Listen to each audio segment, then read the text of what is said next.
Olha, nós vamos falar de acidente de trabalho, porque o Brasil realmente é uma situação terrível. A cada 48 segundos acontece um acidente de trabalho aqui no nosso país, o que coloca o Brasil em quarto lugar no mundo. Agora, quando a gente fala em número de mortes, o Brasil é o segundo. Só perde para o México, não é? E para alertar e prevenir os acidentes, abril foi escolhido como o mês da conscientização. E nós vamos conversar agora com o advogado trabalhista Cassiano Feliz, né, que fala com a gente sobre os direitos dos trabalhadores. Doutor Cassiano, está tudo bem com o senhor? Tudo bem, Jordevar. Boa tarde a todos. Por que nós registramos tantos acidentes? Os acidentes são causados por falta de fiscalização, os empregados, né, em alguns casos, não obedecem também às normas de segurança e medicina do trabalho, falta as empresas contratarem técnicos em segurança do trabalho. Então, é um apanhado de situações que causa esses acidentes ou infortúnios laborais. Doutor, qual é o setor que mais desrespeita e mais tem acidentes?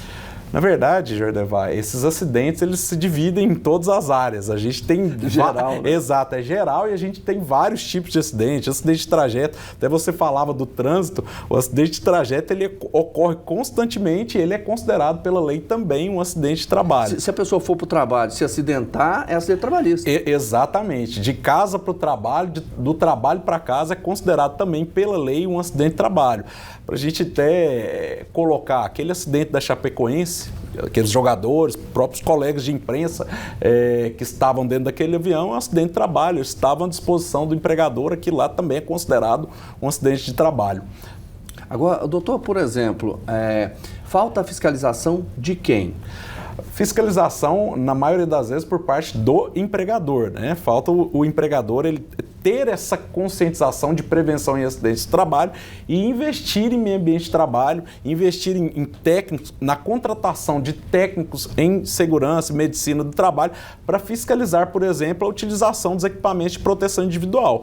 A gente sabe que muitas vezes os empregados eles não utilizam esses equipamentos de proteção até para adiantar o trabalho. Às vezes é difícil colocar aquela bota, ele vai perder tempo, colocar o capacete, ele vai perder um tempo, colocar uma roupa, né, que proteja do frio e ele vai trabalhando sem o equipamento de proteção individual. Então é bom que o empregador ele fiscalize isso. Não basta ele fornecer, ele precisa fiscalizar essa utilização. Quando o empregador não fiscaliza, ou às vezes até mesmo não oferece esses equipamentos de proteção individual, qual é o, por exemplo, às vezes ele economiza aqui, pensar, eu estou economizando, mas se tiver um acidente, é muito mais caro? Sim, esse custo ele virá, né? E será muito mais caro. E Jordeval, o que eu acho importante dizer, até para todos, né? Sim. Se conscientizarem que esse custo ele não é só para o empregador, ele é para nós também. Nós pagamos a conta. Sim, porque em muitos casos, esse empregado ele vai ficar incapacitado para o trabalho, para qualquer tipo de trabalho, e ele vai, né, o que popularmente chama, ele vai escorar no INSS, e quem paga essa conta somos nós. Então, esse empregado ele acaba se tornando um custo e mais. A própria família sente muito. Geralmente é um pai de família que sustenta, né, os seus filhos, sua mulher, e ele vai parar de levar aquele dinheiro para casa. E é uma coisa interessante, né, doutor? Porque muitas vezes a pessoa tem um salário X, né? Quando ela vai para as contas do INSS com auxílio doença, que hoje mudou de nome, né? Sim, sim. Ela recebe menos. O benefício mudou de nome, até o pessoal ainda utiliza aposentadoria por invalidez. A gente até aceita, né? Utiliza mais o nome, não é mais esse, né? Benefício por incapacidade permanente. O antigo auxílio doença agora é benefício por incapacidade temporária.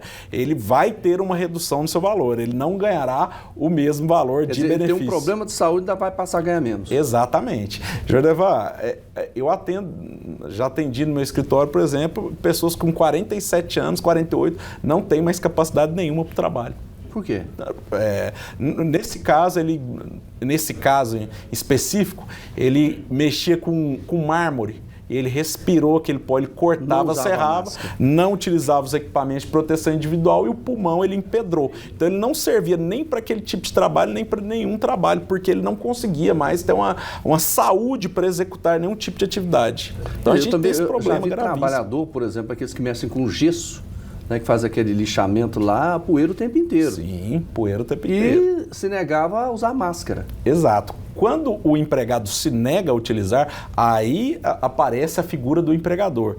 Ele tem que fiscalizar essa utilização e mais, caso o seu empregado não utilize, ele deve advertir, deve suspender e até alguns casos dispensar o seu empregado por justa causa.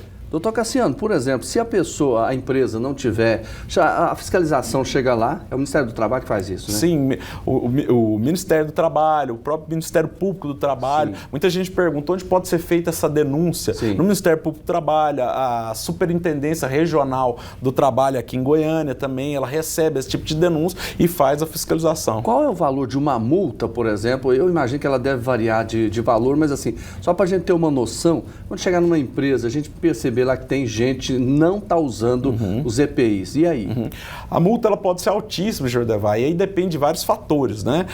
Que tipo de ambiente de trabalho é aquele? É um ambiente de trabalho perigoso? É um ambiente de trabalho insalubre? Quais eram os tipos de equipamento de proteção individual que eles tinham que estar portando, esses trabalhadores? E mais, quantos trabalhadores eram? Essa empresa ou essa atividade, ela coloca em risco a vida de trabalhadores? Então, tudo isso vai pesar na hora do auditor fiscal do trabalho lavrar uma multa para esse empregador. Agora, se a empresa falar assim, não, mas eu forneci o equipamento, ele é que não quis usar, é o trabalhador que não quis usar, a empresa vai ser multada. Será multada de qualquer forma. O TST ele é claro nisso. Não basta o fornecimento do equipamento de proteção individual. O empregador ele precisa fiscalizar a utilização, a correta utilização dos equipamentos de proteção. Pois é, quando o senhor chegou aqui, o senhor falou assim, olha, o Brasil é o segundo país no mundo em número de mortes, só perde para o México. Sim, Jordeva, é interessante a gente colocar esses números, porque eu vi que você ficou alarmado e os nossos telespectadores também, e é bom que o pessoal saiba dos números e aumente, né, a segurança, pelo menos a conscientização quanto à segurança em meio ambiente de trabalho. É o segundo em acidentes de trabalho com óbito, só perde para o México, como você disse, a cada 48 segundos.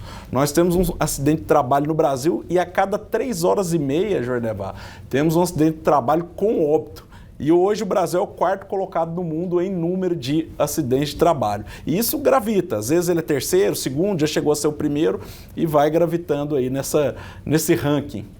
Então, estou imaginando aqui, são 13 horas e 23 minutos, nós temos 1 hora e 23 minutos de programa. Quantos acidentes já não aconteceram nesse país, de acordo com essa média, hein? Exatamente, vários acidentes estão correndo o tempo inteiro. A gente tem um acidente muito famoso e enorme, né? Não é o maior acidente de trabalho do mundo, mas no Brasil ele é o maior, que é o de Brumadinho, né? Que inclusive, Jordeva, é interessantíssimo a gente falar que na ocasião já tinham ido fiscais do trabalho, já tinham falado da possibilidade do rompimento daquela barragem e nada foi feito pelo empregador e ocorreu aquele que é considerado o maior acidente de trabalho no Brasil. Não no mundo, mas no Brasil. A gente não precisa ir longe, não. Nós temos um trabalho análogo à escravidão, semelhante à escravidão em pleno 2024, né? Exatamente.